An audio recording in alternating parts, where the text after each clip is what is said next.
Howdy, partner. Welcome to the great outdoors. Today, we're going to be looking at desert reptiles. That's right, these guys are meant to beat the heat. Able to survive temperatures of over 100 degrees, they find hydration and leafy greens. In all honesty, my friends here eat healthier than me. Shout out to these Russian tortoises. And on really hot days, they open up their mouths in order to let the heat from their body dissipate. Take a look. Isn't it cute? It looks like they're bewildered. Which is an expression that I see a lot, especially in the bearded dragon. They're always giving you a bombastic side eye. Watch, I'm gonna start moving closer. And inch by inch, she begins to grow curious, but she's not afraid. In fact, after a while, she'll begin to run towards you. She's got a case of the zoomies. That's just the nature of bearded dragons. They're able to display the most amount of companionship with their owners. They're always interested in what you're doing and will accompany you with some hilarious faces. She's not the only large reptile I have in here, so why don't I bust out the vegetables and see who else I can find. Here we go. Let's also get some calcium powder, since this isn't the healthiest of vegetables for them to eat. But you know what they remind me of? NPCs. Yep, like a bunch of video game AI. They're not the smartest creatures, but that doesn't mean I love them any less. But oh wait, here we go. This is who I'm talking about. This is a Sudan plated lizard. He's on the hunt for some vegetables, and you know what? If you told me as a kid that reptiles ate vegetables, I wouldn't believe you. But sure enough, here they are. They mostly get them for the nutrients and the hydration when they're out in this kind of desert. There are hardly any resources, so they'll take whatever they can get. As you can see, some of their favorite is onion. If there's one thing that reptiles don't understand, it's the concept of sharing. They're never violent to each other, but still, they're going to compete for these resources.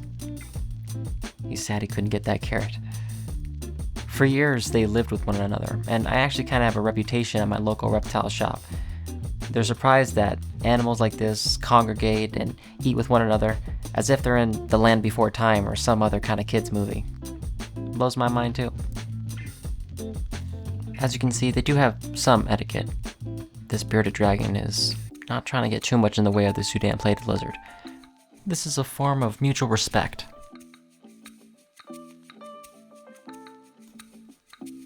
He's going crazy for this lettuce.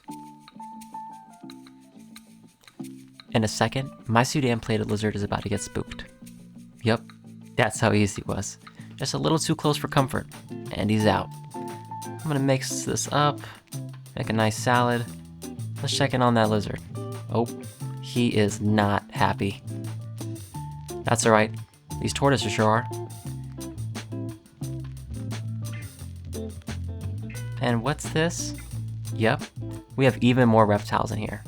These are the smallest inhabitants, known as the Schneider skinks. All of these reptiles survive the harsh winters and the brutal summers together.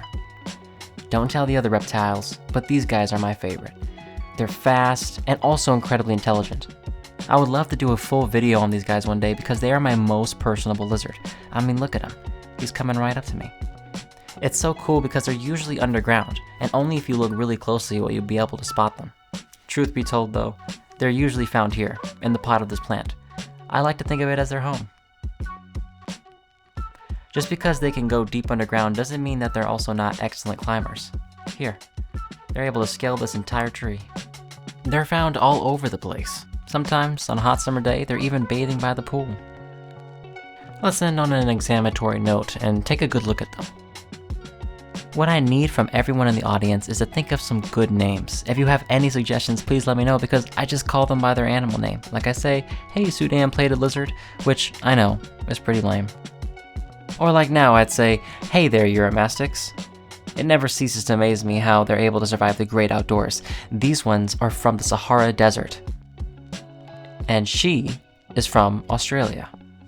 I believe this cohabitation is only able to work because they have such a large space. The desert is so vast and they travel so often in their wild lives, which is why their enclosure size is so important.